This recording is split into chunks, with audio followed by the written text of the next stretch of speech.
Nah, sebelum kita membahas lebih lanjut mengenai bilangan berpangkat, cara untuk menyelesaikannya, dan juga contoh-contoh soalnya, di sini kita akan bahas terlebih dahulu apa itu perpangkatan. Ternyata, perpangkatan adalah perkalian berulang dari suatu bilangan yang sama. Jadi, saya tegaskan sekali lagi, kata kuncinya adalah perkalian berulang. Nah, perpangkatan memiliki bentuk umum, yaitu ini, A berpangkat N. Karena perpangkatan adalah perkalian berulang, artinya A pangkat N itu adalah perkalian berulang A sebanyak N kali. Yang akan kita bahas terlebih dahulu di sini adalah yang N-nya bilangan bulat positif ya. Jadi untuk yang bilangan bulat negatif ataupun yang 0 akan kita bahas di materi-materi yang akan datang. Nah, untuk lebih memahaminya daripada cuma bentuk umumnya, di sini saya sudah memberikan contoh soalnya. Jadi contoh soal dasar mengenai perpangkatan 4 yang akan kita bahas di sini. Misalkan ada 4 kali 4 kali 4 kali 4 kali 4. Jadi ada 5 angka 4 nih ya. Ketika 5 angka 4 ini dikalikan, itu akan sama artinya dengan 4 pangkat 5. Karena berdasarkan bentuk umumnya tadi, atau pengertiannya tadi, perpangkatan adalah perkalian berulang. Jadi kalau misalnya ada 4 pangkat 5, artinya ini merupakan perkalian berulang 4 sebanyak 5 kali. Dan kita dapat tuliskan seperti ini. Nah, 4 itu sendiri adalah bilangan pokok atau basis. Jadi kita bisa sebut itu sebagai basis, sedangkan 5-nya adalah pangkat atau eksponennya. Gitu. Nah, untuk lebih memahami bagaimana cara untuk menuliskan suatu perpangkatan berdasarkan bentuk umumnya tadi, di sini saya sudah memberikan beberapa contoh soal mengenai cara untuk menyatakan perkalian berulang dalam bentuk perpangkatan. Di sini untuk soal pertama ada negatif 3 dikalikan dengan negatif 3, itu sebanyak 4 kali. Karena negatif 3-nya itu dikalikan sebanyak 4 kali, maka kita bisa memperoleh sebuah bentuk perpangkatan dengan basis negatif 3 dan pangkat 4. Sehingga dapat kita tuliskan sebagai negatif 3 berpangkat 4. Seperti itu. Kemudian nomor kedua, di sini ada perkalian berulang M sebanyak 6 kali. Karena M dikalikan berulang sebanyak 6 kali, maka kita bisa bentuk ke dalam bentuk perpangkatan dengan basis M dan pangkat 6. Sehingga kita tuliskan sebagai M berpangkat 6. Seperti itu adik-adik sekalian. Jadi sangat mudah untuk menyatakan perkalian berulang sebagai perpangkatan. Lanjut. Di nomor ketiga masih sama. Kalau misalnya ada perkalian berulang 2D dikali 2D kali 2D. Karena 2D-nya dikalikan berulang sebanyak 3 kali, maka kita punya basis yaitu 2D. Sedangkan pangkatnya itu adalah 3. Sehingga kita bisa tuliskan sebagai dalam kurung 2D berpangkat 3. Seperti itu. Nah, setelah dicontoh sebelumnya, kita belajar bagaimana cara untuk mengubah perkalian berulang menjadi suatu bentuk perpangkatan. Nah, kali ini kita akan belajar bagaimana cara untuk menghitung nilai dari perpangkatan tersebut. Kita lihat dulu di nomor pertama. Di sini kita diminta untuk menghitung nilai dari negatif 0,2 berpangkat 2 dan 0,2 berpangkat 2 ke dalam bentuk bilangan biasa. Jadi kita akan amati apakah hasil kedua perpangkatan ini sama atau berbeda. Kita mulai dari yang negatif. Negatif 0,2 itu dipangkatkan 2. Artinya apa? Artinya adalah negatif 0,2 itu kita kalikan berulang sebanyak 2 kali sesuai dengan pangkatnya. Nah, bagaimana cara untuk mengalikannya? Kita lihat dulu tanda positif negatifnya. Ternyata negatif kali negatif adalah positif, kita tulis. Nah, kemudian bagaimana cara untuk mengalihkan dua buah bilangan desimal? Pertama, amati dulu angka di belakang koma. 2 dikali dengan 2 adalah 4. Ternyata di sini kan bilangan pertama dan bilangan kedua sama-sama satu angka di belakang koma. Jadi, ketika dijumlahkan, maka akan menghasilkan 2 angka di belakang koma. Karena ini baru 1, berarti kita tambahkan angka 0 di depannya. Sehingga hasil dari negatif 0,2 kali negatif 0,2 adalah positif 0,04. 2 angka di belakang koma. Seperti itu. Kita lanjut ke yang satunya. 0,2 berpangkat 2. Artinya apa? Artinya adalah 0,2 dikalikan dengan 0,2. Seperti tadi. 2 kali 2, 4.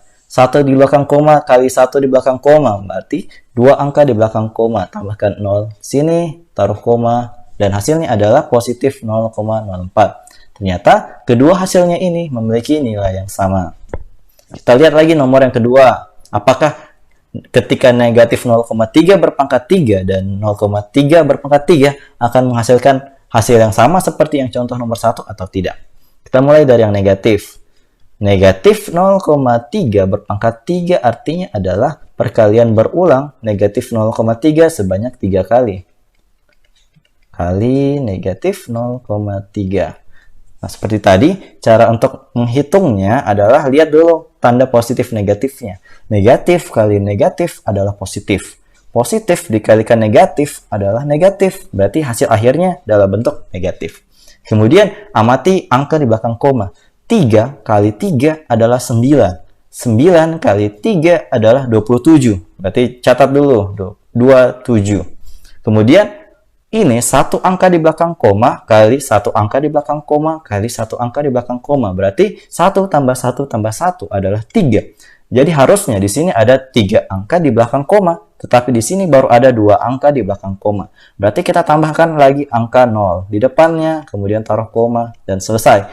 Jadi hasil dari negatif 0,3 berpangkat 3 adalah negatif 0,027.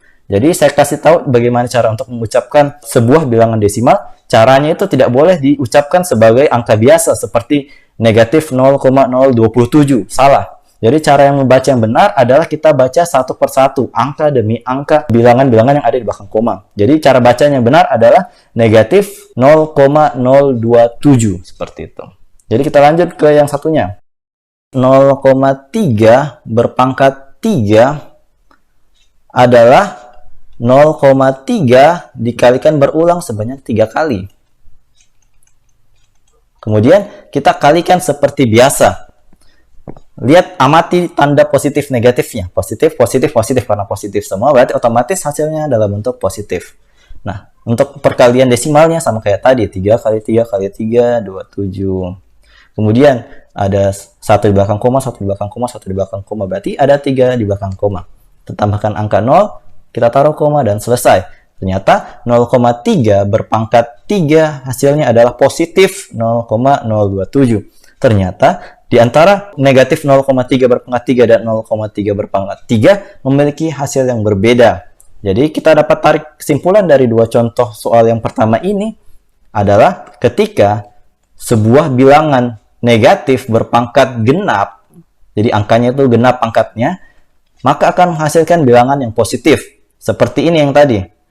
Yang ini tadi contohnya. Ketika negatif 0,2 berpangkat 2 akan hasilnya positif 0,04. Untuk yang bilangan negatif yang dipangkatkan bilangan ganjil akan menghasilkan selalu bilangan negatif. Jadi ini adalah tips untuk adik-adik supaya bisa mengerjakan sebuah perpangkatan dengan cepat tanpa salah memperhatikan tanda positif negatifnya. Kita lanjut ke contoh yang berikutnya. Nah, kita akan buktikan bagaimana tips dan trik yang tadi. Ketika bilangan negatif berpangkat ganjil dan genap, apa hasilnya? Seperti itu. Jadi kita mulai dari yang pertama, negatif 3 berpangkat 3. Cara cepatnya. Jadi saya akan jelaskan cara cepatnya ya. Kan tadi itu agak lama ya untuk menyelesaikannya. Di sini saya akan gunakan cara cepat untuk menyelesaikan perpangkatan ini. Ketika negatif 3 berpangkat 3 kan artinya negatif 3 dikalikan berulang sebanyak 3 kali. Jadi, sebuah bilangan negatif berpangkat ganjil hasilnya negatif, berarti langsung tulis negatif. Kemudian, 3 kali 3, 9. 9 kali 3, 27. Berarti hasilnya adalah negatif 27. Itu. Kemudian yang satunya, negatif 3 berpangkat 4. Karena bilangan negatif berpangkat genap, otomatis hasilnya selalu positif. Taruh positif. Kemudian, 3 kali 3, 9. 9 kali 3, 27. 27 kali 3, 81. Berarti hasilnya dari negatif 3 berpangkat 4 adalah positif 81. Seperti itu. Kemudian, untuk yang nomor 4 ini adalah sebuah kasus yang berbeda dari yang tadi. Kenapa berbeda? Karena di sini lihat. Ini yang ditanya adalah negatif 2 berpangkat 4. Beda dengan yang tadi. Akan kita buktikan apakah kedua ini memiliki hasil yang sama atau tidak. Kita mulai dari yang biasa, ya ini, yang tadi kan yang kita sudah coba kerjakan. Negatif 2 berpangkat 4, hasilnya kan berarti negatif 2 kali negatif 2 kali negatif 2 kali negatif 2. Berarti karena dia pangkatnya genap, berarti otomatis hasilnya positif. 2 kali 2, 4, 4 kali 2, 8, 8 kali 2 adalah 16. Berarti hasilnya positif 16. Bagaimana arti dari negatif 2 berpangkat 4? Artinya, kalau yang bentuknya begini, artinya adalah negatifnya itu di luar. Yang berpangkat 4 adalah duanya. Berarti 2 kali 2 kali 2 kali 2. Berbeda dengan yang tadi. Kalau yang tadi negatifnya ikut dikalikan berulang karena berada dalam kurung. Sedangkan ini tidak ada kurungnya. Jadi yang harus kita utamakan adalah ini angka-angkanya terlebih dahulu. Negatifnya akan kita kalikan paling terakhir. 2 kali 2 adalah 4. 4 kali 2 adalah 8. 8 kali 2 adalah 16. Karena ini adalah 16. 16 kali negatif adalah negatif 16. Sehingga negatif 2 berpangkat 4 itu hasilnya negatif 16. Berbeda dengan yang tadi. Nah, jadi adik-adik jangan sampai salah ketika menemukan contoh soal yang seperti ini dalam latihan-latihan soalnya nanti. Seperti itu. Nah, setelah tadi kita sudah sama-sama belajar mengenai pengertian dari suatu bilangan berpangkat, bagaimana cara untuk menuliskan suatu perpangkatan ke dalam bentuk perkalian berulang, dan bagaimana cara untuk menghitung nilai dari suatu perpangkatan dengan pangkat bilangan positif. Di sini saya sudah menyediakan beberapa latihan soal untuk menguji pemahaman adik-adik sekalian. Ada 3 nomor soal terkait dengan materi-materi yang tadi.